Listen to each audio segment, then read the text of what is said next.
Hello, Mark here. Before we begin today's episode, I would just like to quickly take the time to ask all of those who are enjoying the series a favour.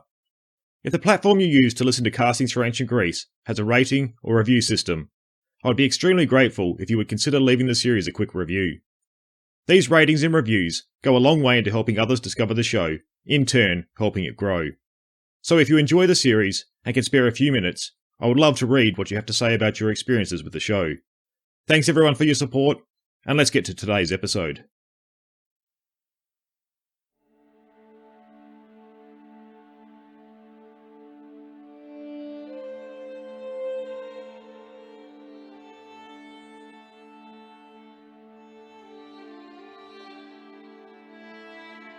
During this year, Ptolemades, who was commander of the naval forces and vied with both the valour and fame of Myronides, was eager to accomplish a memorable deed. Consequently, since in those times no one had yet laid waste to Laconia, he urged the Athenian people to ravage the territory of the Spartans. Diodorus Siculus. Hello, I'm Mark Selleck and welcome back to Castings for Ancient Greece, episode 61, After Tanagra. We are now in the period of Greek history known as the First Peloponnesian War. We saw this break out a couple of episodes ago with the episode From Allies to Enemies. With the hostility that had come to the surface after Sparta's dismissal of the Athenians during the Helot Revolt, we would see Athens begin to manoeuvre to deal with this new reality.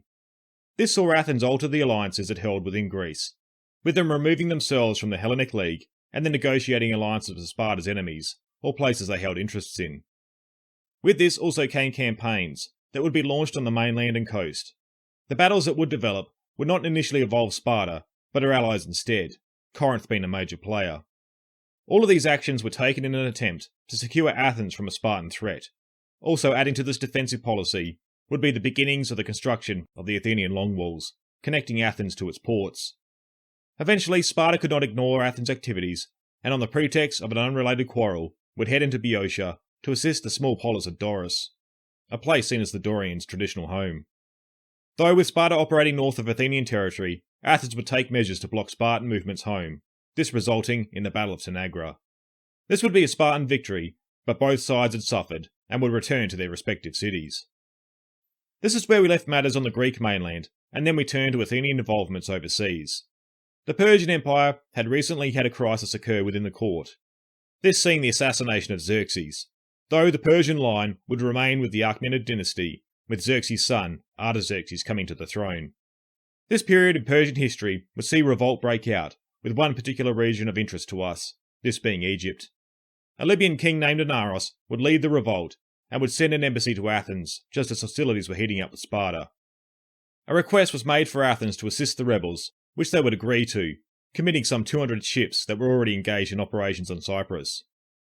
This Egyptian venture would initially see success, but with the vast resources of the Persian Empire building over the following years, it would stall and then descend into disaster for the Athenians and the rebels. Persia would reclaim most of Egypt, while the majority of the Athenian forces would be destroyed. For this episode, we will be returning to the Greek mainland, where we will pick up events just after the Battle of Tanagra. This would be at the stage where the campaign in Egypt was still continuing, and it was far from clear a disaster was about to occur. Athens had lost at Tanagra, but they would quickly return to launching campaigns in Boeotia and focus on undoing all the work Sparta had been doing in the previous months. We will also see a naval campaign take place that would see Athens focus on the Peloponnesian coast and the Gulf of Corinth. Though, as the Egyptian campaign came to an end, Athens would see their steam run out in their campaigns.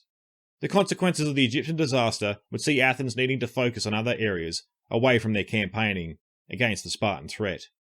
A huge amount of attention would be required to be diverted to reorganising the Delian League and stabilising their control over the league. With Athens needing to commit itself to maintaining control of the Delian League, we would see by the close of the 450s they would be able to negotiate a truce with Sparta. Obviously, Athens was not operating in a vacuum, so we will see if we can try and understand why Sparta would agree to such a truce, and how it might have benefited them. As we saw in our episode dealing with Tanagra, the outcome had been a Spartan victory, according to Thucydides. However, Diodorus, writing some 400 years later, would suggest that the battle was a tie, that saw a 4-month truce being negotiated, allowing the respective armies to return home unhindered. Thucydides is often seen as the more reliable source in these matters, as he was writing in a time where the events were still in living memory. though the idea of a truce being arranged does seem to fit with the inactivity between the two cities towards each other in the immediate aftermath. However, instead of the truce marking the end of Tanagra, as Diodorus reports, it was probably arranged in response to the outcome of the battle. To throw some more confusion into the mix, we will also find Plutarch referencing a peace in the wake of Tanagra, though he would have Cimon as having been recalled to Athens to negotiate it with the Spartans. This recall Plutarch speaks of, though, seems to fit more in line with Cimon's return to Athens in 451, which we will get to. The year 451 would mark 10 years since Cimon's ostracism, and is also the point where we see Thucydides once again referencing him in Athenian history, with it appearing he might have been involved in helping arrange a different truce or peace at this stage. It could be the case that our later sources are confusing the different truces or peaces taking place, though the exact nature and details around them are difficult to pin down. So, with all that said, it appears Sparta had been victorious at Tanagra, this allowing them to return back into the Peloponnese via the land route across the Corinthian isthmus. A Spartan victory seems to be supported by the fact that Sparta was able to use this land route. As we have seen, Athenian control at the northern end had forced Sparta in using the Gulf of Corinth to begin the campaign in Boeotia. Added to this, Athens had originally blocked their path home at the isthmus, seeing the Spartans head back into Boeotia, which resulted in the Battle of Tanagra. Also, we hear from Thucydides, during the Spartans' passage back over the isthmus, they would destroy plantations around Megara, hardly the act of an army just arranging a truce with a side that held influence in the area. Finally, like I have said, Thucydides appears to be our most reliable source in this matter. He was an Athenian, and the First Peloponnesian War was still in living memory at the time of his writing. The details of this peace directly after Tanagra are not known to us, and to be honest, it isn't certain it existed. Though with a reference to peace being made, and in the wake of a battle that had been costly to both sides, it seems like it was more likely than not. For Athens, they would have been looking to buy time after the battle to reorganise, while also preventing any Spartan follower in Attic territory. For Sparta, it seems they may have been re-evaluating their actions outside of the Peloponnese. Heavy losses would have also caused them to pause and reflect on what continued campaigns would mean. So it would seem both sides had much to gain from a temporary peace being made. Again, we don't have any details of the peace, but it would seem the terms would only apply between Athens and Sparta. As for 62 days after Tanagra, the Athenians would launch a new campaign north, under the command of Myronides. This campaign would not be directed at the Spartans, but it would still be directed at undermining what had been going on in Boeotia when they themselves were campaigning there. It's here, with Athens' campaign north, that brings the negotiations between Thebes and Sparta back into the spotlight. As you might remember from a couple of episodes ago, Diodorus said, "The Thebans asked the Lacedaemonians to aid them in winning for their city the hegemony over all of Boeotia, and they promised that in return for this favour, they would make war by themselves upon the Athenians, so that it was no longer necessary for the Spartans to lead troops beyond the borders of the Peloponnese." If what Diodorus reports is accurate, it could be that this campaign that Athens now launched could be in response to the efforts that were being made to realise this agreement. We don't really know what was going on in Boeotia outside of Sparta's involvement at Doris, though one feels much more was going on, since the Spartan-led army numbered over 11,000. This would also provide Athens with much more motivation and reason to campaign north of Boeotia. It was not in their interest to have Thebes become more powerful, and for Boeotia, which bordered Attica to the north, being united under their leadership. This would create another power dynamic outside of the Spartan threat that they would need to contend with. So, after just 2 months since their defeat at Tanagra, the Athenians were once again marching into Boeotian lands.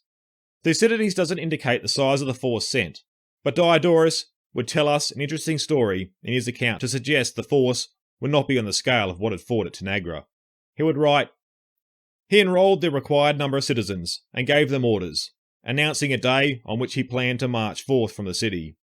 And when the appointed time arrived, and some of the soldiers had not put in an appearance at the specified rendezvous, he took those who had reported and advanced into Boeotia.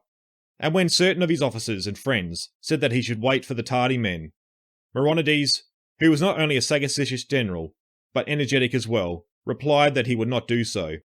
For, he declared, men who of their own choice are late for the departure, will in battle also play an ignoble and cowardly part, and will therefore not withstand the perils of war in defence of their country either. Whereas the men who presented themselves ready for service, on the appointed day gave clear evidence that they would not desert their posts in the war. And this is what actually took place, for leading forth soldiers who were few in number, but the bravest in courage. As what shouldn't come as a surprise to you by now, we don't have many details around the campaigns that would follow. What we do know is that a major battle would be fought not far from where Tanagra had been fought, at Onotheta, and it appears Athens would face Theban as well as Boeotian troops. When it comes to this battle in Diodorus' account, we can sense the frustration even of his times in the lack of details, with him saying, "And yet, although this battle of Myronides has become famous, none of our historians have described either the way it was fought or the dispositions of the troops engaged in it." Though I want to point out, Diodorus seems to confuse this battle with Tanagra in some elements, so he may well be referring to Tanagra. Nevertheless, the battle would be a victory for Athens, where we would hear they would continue campaigning, which would see them becoming masters of all Boeotia. These successes also seeing them extending their influence into Phocis. It also seems a siege may have developed at Tanagra, or it surrendered after the defeat of Onotheta, as the fortifications around the city would be pulled down once taken. We would also hear that Athens would take a number of hostages, this being a common practice to ensure terms set against a place would be followed. So at the end of this initial campaigning, Athens had reversed its fortunes, with it now in control of most of central Greece. We don't get any sort of clear time period that this campaign was unfolding over, but it is quite possible it took more than one campaigning season.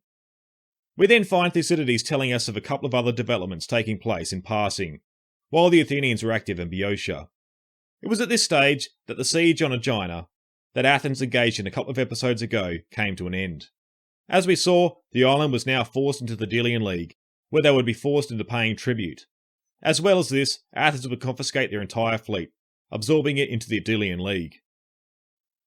Athens' victory on Aegina was quite a significant victory when viewed with Athens' growth.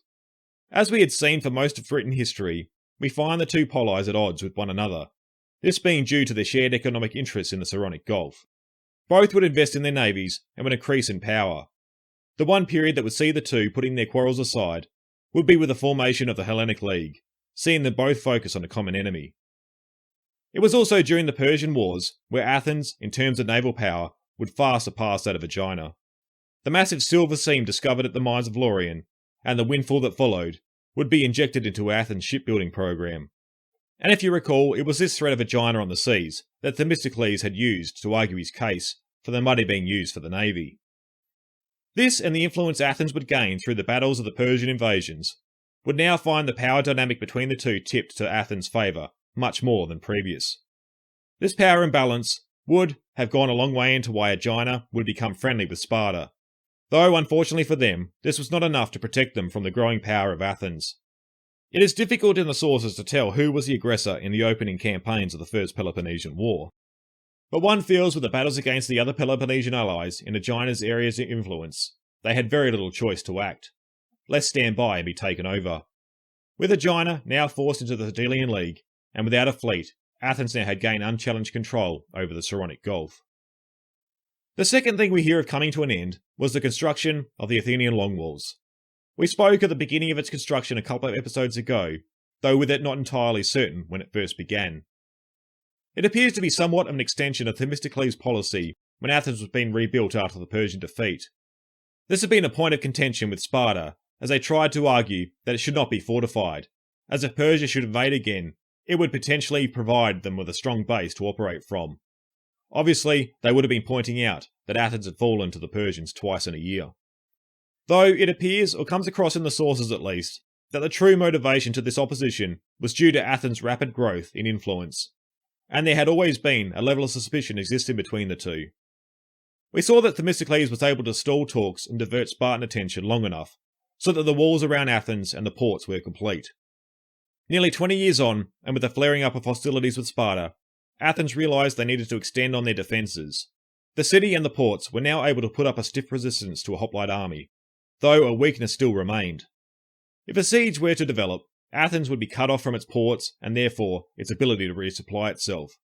If an attacker could maintain the siege for long enough, it would just be a matter of time before they would be forced into surrender. By connecting Athens to the ports with similar defensive walls, coupled with their naval power second to none, they would be able to hold out indefinitely. This would see, as time wore on during a siege, it would be the attackers who would suffer more. News of these long walls being constructed would have frustrated the Spartans. In effect, if they were complete, it would practically nullify the military strength of the Spartans. Their reputation had seen them recognised as one of the best hoplite armies on open ground. Athens' policy would neutralise their strength and play to their weaknesses. As we have seen, Sparta did not have a very good reputation when it came to siege warfare. There is no indication that the Spartans began campaigning in Boeotia in 457 BC because of Athens building these walls, but it is almost certain that if Tanagra had been an overwhelming Spartan victory, the Spartans would have seen to it that work on the walls stopped, and that what had been constructed was pulled down. However, as we saw, even with them defeating the Athenians, they were in no position to dictate terms, but rather seemed to be in favour of a short-term truce. With Athens still retaining its strength and influence after Tanagra, work on the walls continued, and now into their campaign to exert influence into Boeotia, they were able to complete them, seeing a Spartan army would now have their work cut out for them.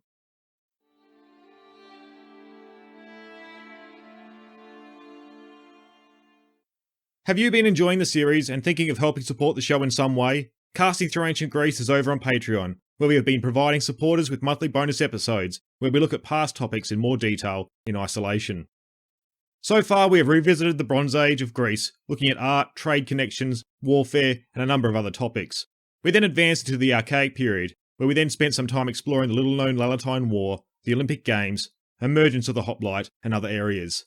This then saw us turning to do a 3-part series on the epic poet Homer, where we also explore the 2 epic poems, the Iliad and the Odyssey, that are credited to him.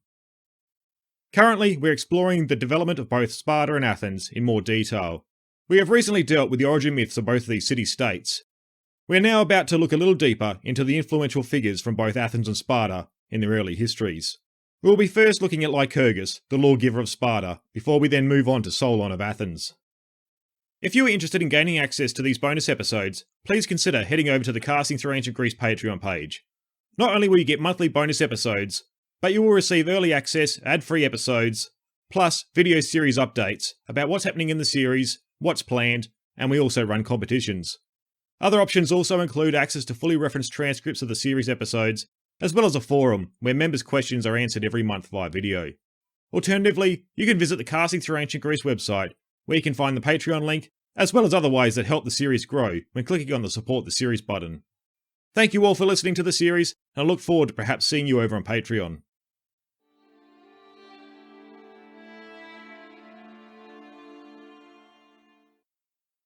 After Tanagra, Athens was indeed very busy, as not only had they campaigned in Boeotia, finished their long walls, and brought the siege of Aegina to an end, but they'd also engaged in a naval campaign. We don't know exactly when it occurred within these other events, but presumably took place somewhere around 457 or 456. Diodorus would tell us that an Athenian by the name of Ptolemades would put forward a proposal to the Athenian assembly that he be allowed to lead a naval campaign that would ravage coastal areas of Spartan territory. This campaign would be agreed to, and Ptolemades would be at the head of 50 ships and 4,000 hoplites. Diodorus gives us a story of Ptolemades, of only having asked for 1,000 hoplites, but wishing to have more for his campaign. He convinced 3,000 of the youngest eligible citizens to volunteer their services, as it would reflect much better on them than being chosen by lot and compelled to serve. Though, with these 3,000 volunteers coming forward, he'd also allow the 1,000 men that were agreed upon to be drawn by lot. Anyway, this was just a little aside in Diodorus' account, adding a little colour and maybe attempting to highlight the qualities of Ptolemades. Thucydides' account of the campaign is very short, with it just stretching an extended sentence and appearing to point out the highlights. Diodorus would give us a little more detail, so we're going to be using both to try and get an idea of how the campaign unfolded. After Ptolemades set sail with his fleet, it seems his first port of call was near Cape Matapan, the middle peninsula of the Peloponnese. Here, the Athenian force captured Methone, its exact location unknown today. This seeing the Spartans send a force to challenge the attackers. Though before the Spartans arrived, the Athenians had done their damage, re-embarked and set course for their next target. They would follow the coast up the peninsula and would once again land their forces, this time at the Spartan port of Gythium, where the town and its dockyards would be burnt, with them also turning to ravaging the surrounding territory. Once again, the Athenians would depart the region before the Spartans could react in force. It then appears that the Athenian force left Laconia and set sail around the western part of the Peloponnese. They would next direct their attentions at the islands of Zakynthos and Cephalonia, which were located at the opening leading into the Gulf of Corinth. Diodorus would say that Zakynthos would be taken while the cities of Cephalonia would be won over, whatever that is meant to mean. It's probably likely that some combination of force, coercion, and persuasion were used during this phase. We don't find Thucydides' account relating this action, but later on in his history it is clear that both of the islands were allies of Athens, or now part of the Delian League. This now saw Ptolemades lead his force into the Gulf of Corinth, where they would launch an assault on Chalcis and Neopactus on the north shore, where they would take both cities. It would be here at Neopactus where the Athenians would settle the Messenians who had come to an agreement with the Spartans, bringing an end to the Helot revolt. Next we hear the fleet would make for the opposite shore of the Gulf, where they would direct their efforts against Sicyon, just north of Corinth. It is a little unclear here, but it seems a battle would be fought, with Athens victorious, but it is a little unclear if Athens was able to secure the city. This uncertainty would make a little more sense in a bit when we deal with a follow-up campaign in the region soon. It seems this is the point where Ptolemades' campaign came to an end, with perhaps the change in seasons bringing naval operations to a close. Although we get no more information on the campaign, it would seem almost certain the fleet would have made for Pargae on the Gulf side of the Corinthian Isthmus, this being the port city that Athens gained control of when they had gone to the assistance of Megara at the start of the conflict. And likewise, it seems like a logical conclusion to the campaign, given how the next campaign in the area will begin. So, we have covered the initial naval campaign of the Athenians in the Gulf of Corinth, based on what Thucydides and Diodorus report. However, the reason and the point of the campaign are not outlined beyond the self-interest of Ptolemades and short-sightedness that Diodorus gives us, where he says, "During this year, Ptolemades, who was commander of the naval forces and vied with both the valour and fame of Myronides, was eager to accomplish a memorable deed. Consequently, since in those times no one had yet laid waste to Laconia, he urged the Athenian people to ravage the territory of the Spartans, and he promised that by taking 1,000 hoplites aboard the triremes, he would with them lay waste to Laconia and dim the fame of the Spartans." Here we see that ravaging Spartan lands to take them down a peg was the whole reason for the naval expedition. However, it would appear that this was only part of the much larger picture, with it focused more around the Corinthian Gulf. Once we understand a couple of points, it becomes a bit clearer in perhaps what Athens was trying to achieve with this campaign. Firstly, Athens had recently taken control of the port city of Pargae, opening their access to shipping routes in and out of the Gulf of Corinth. We are unsure what sort of fleet they had at the port once taking control, but it doesn't seem it was that great. To have a substantial navy there, it would require Athenian ships to sail out of their home port around the Peloponnese and all the way to the Gulf. Much of the journey would require sailing through areas that were currently hostile to them, particularly areas of Corinthian influence. Secondly, as we alluded to, the shipping route from the Gulf heading west was heading through areas that were controlled by many of the allies of Sparta through the Peloponnesian League, with Corinth appearing to be one of the strongest of these. Thirdly, much of the trade that flowed into these Peloponnesian cities came from the west, with the island of Sicily being a major source, with many Dorian city-states dotted throughout the east coast of the island. Lastly, Athens was heading through a period that was seeing tremendous growth. They had secured their trade heading east, but access to markets would further support this growth. So taking these points into consideration, it appears the goal of the campaign was to secure these new trade routes they had gained access to, through their acquisition of Pargae. To secure them, they would need to ensure that their enemies would not be able to hinder their ships and attack their ports. This would see Athens focused on capturing strategic locations that would enable them to have control over the shipping lanes. I'll put a map up on the website of this region so you can see visually how important control of these places Athens captured were. This would also have the effect of inhibiting their enemy's ability to engage in trade, with this being the main route Corinth would have relied upon. This campaign would also see the means of protecting Athenian interests in the Gulf delivered to where they were needed, these 50 triremes being added to whatever was already present. In regards to Sparta, they would have been less affected by the control of the Corinthian Gulf, as their ports were on the southern Peloponnese. It appears, though, that these raids that were conducted were to signal to the Spartans that Athens, even though having been defeated by Sparta at Tanagra, were able to target Spartan shipping with almost impunity. At a superficial level, the raids were also a sort of retaliation for what had occurred in Boeotia, installing some pride back into Athens. However, on the whole of it, it appears that this campaign was directed more so at Sparta's allies, disrupting their trade networks and altering the geopolitical situation in the northern coastal regions of the Peloponnese. This in turn would place Sparta under more pressure to act. Their allies would have been certainly turning to them within the Peloponnesian League. Failing to do anything would see the other Peloponnesian members lose confidence in Sparta. The next campaigning season, Athens was once again arranging its forces to march and sail for regions within Greek lands. It would appear the land campaign would set off first, with the intention of extending Athenian influence further north past Boeotian lands, while the naval one would look to build on the gains made through the regions of the Gulf of Corinth and the northern shores of the Peloponnese. We'll first deal with the land operation, which would attempt to extend Athenian influence beyond Boeotia into Thessaly, where Sparta also had shown to have an interest in. It's worth pointing out here that Diodorus has this campaign into Thessaly as part of Myronides' campaign into Boeotia in 457 or 456. However, given the extent of the campaigning that had been done, and then the undertaking of this foray into Thessaly, it seems very likely more than one season was needed. Thucydides, on the other hand, would present the march on Thessaly occurring in a separate season. Obviously, the objective of the campaign was to extend Athenian influence, while at the same time eliminating any Spartan influence. We had seen that Sparta had been active in the region, with Leotychidus attempting to spread Spartan interests in the previous decades. Though it is clear there were connections still active at this stage, as we saw the Thessalian cavalry at Tanagra change sides to Sparta during the battle. However, we would be given a couple of reasons for this campaign taking place with a narrower focus, or perhaps what's known as a justified reason for war, explained to the general population. Diodorus would put the reason for the campaign down to gaining revenge for the treachery at Tanagra, while also having the aim of them receiving back their exiles.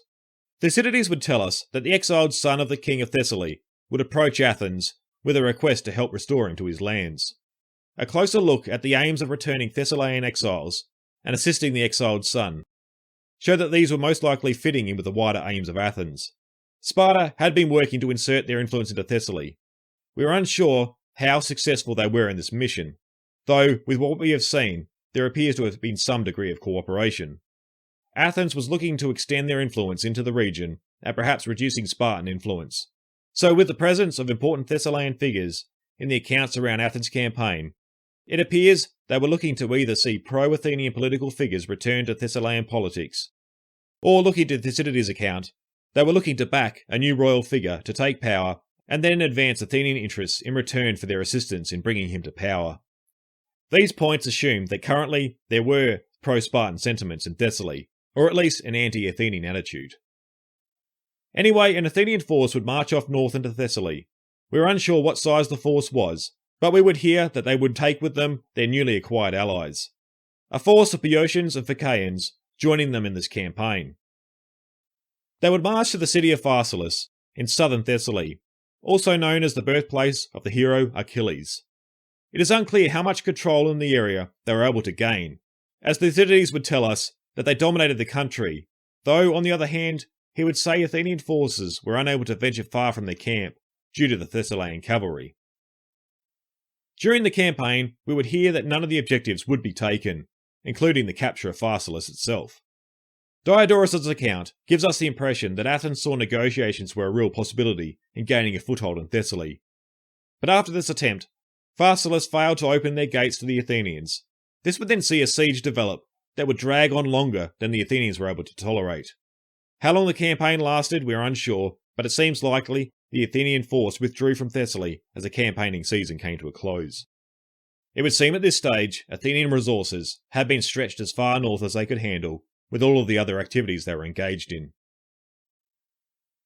Not long after the Athenian army marched north, another campaign was being readied.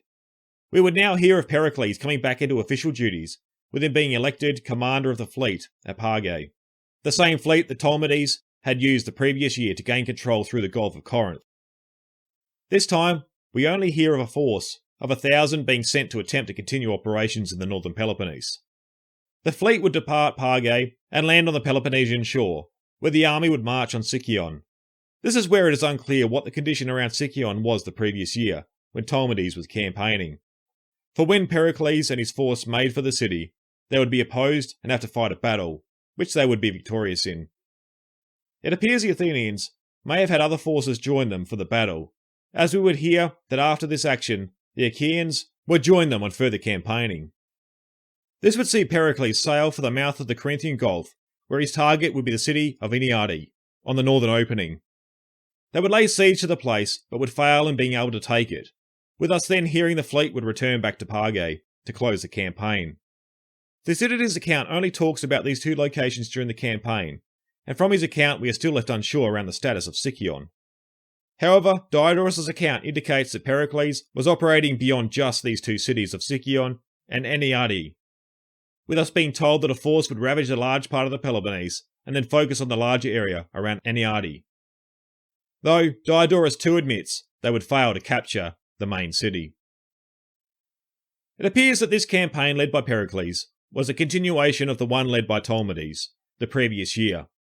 It is unclear if Pericles was focusing on areas that had yet to be taken control of, or had reverted back to their original status, once the Athenian fleet had returned to port for the winter. Though Diodorus gives us the sense that Athens ended this campaign in a strong position in the region, where he finishes his account of it with, "So the Athenians during this year controlled a very large number of cities, and won great fame for valour and generalship." By the time of these last couple of campaigns, it would have been at least around 454 BC, and abundantly clear of the level of the disaster in Egypt. From these campaigns, Thucydides in his account would next move 3 years down the track to what is known as the 5 years truce. However, there is an indication that Athens had been active in Boeotia still, with possibly not all cities being thrilled of becoming part of the Delian League. Diodorus would give us the reason for Pericles' command in the Corinthian Gulf, due to the previous commander, Ptolemades, engaged in activities in Boeotia, though we don't hear what these were. We also get indications that not all was well with different areas in the Aegean, with rebellions occurring from members within the Delian League. This appears to have developed in the fallout of the Egyptian debacle. We'll be focusing on this crisis that would develop in the Aegean next episode, along with the developments as the years passed. But for now, I just want to end today's episode by looking at this 5 years truce that would be arranged between Sparta and Athens, bringing a lull to this conflict. Athens' motivations for arranging this truce with Sparta seem pretty clear. They had suffered very badly in Egypt, where they lost a great deal of ships and men. Not only were they in a weakened state with potential future Spartan actions against them, but they were now much more vulnerable to activities Persia may take in the Aegean. Added to this was the rumblings that a crisis might also now be developing amongst the various Delian League members. With the losses suffered, Athens' resources could not cover all their bases in the regions they were active in. They needed to move to the defensive, attempting to maintain what they had, while also protecting themselves from attack. To do this, Athens would focus on the one system that had given rise to their recent power, this being the security and integrity of the Delian League that they had controlled. But, like I said, we will focus more on these activities next episode. To negotiate this truce, Athens would call upon one man who had held great reputation with the Spartans, that of Cimon. The year 451 would mark 10 years since his ostracism, therefore him eligible to return to Athens. Though we have seen through Plutarch's account, there was also the possibility that he may have been recalled earlier, through a decree initiated by Pericles. As you remember, the two had been fierce rivals, though Plutarch would say, "So reasonable were men's resentments in those times, and so moderate their anger, that it always gave way to the public good." Perhaps this statement could be debated, but we have seen this sort of thing occur in Athens' past, with one example being the recall of political exiles during Xerxes' invasion. This had seen many of Themistocles' rivals return before the terms of their ostracisms had expired. Though, whatever the actual date Cimon returned, what is clear is that he would, in 451, negotiate a truce between the two city-states. In normal circumstances, Athens would have been very wary of giving too much political responsibility to a newly returned political figure who had been deemed a threat to the constitution. Though Athens recognised the desperate situation and took advantage of Cimon's reputation with the Spartans. He was their best hope in cooling tensions and reducing the threat of a Spartan attack. So Cimon was successful in gaining a truce with Sparta, seeing campaigning activities on the mainland come to somewhat of a halt for now. Though, with Athens in this weakened state, why would Sparta agree to this truce? Well, Sparta was not exactly in a powerful position at this stage. They would have found it extremely difficult to march another army north into Attica, especially now that Athens was fortified with its long walls, connecting its ports to the city.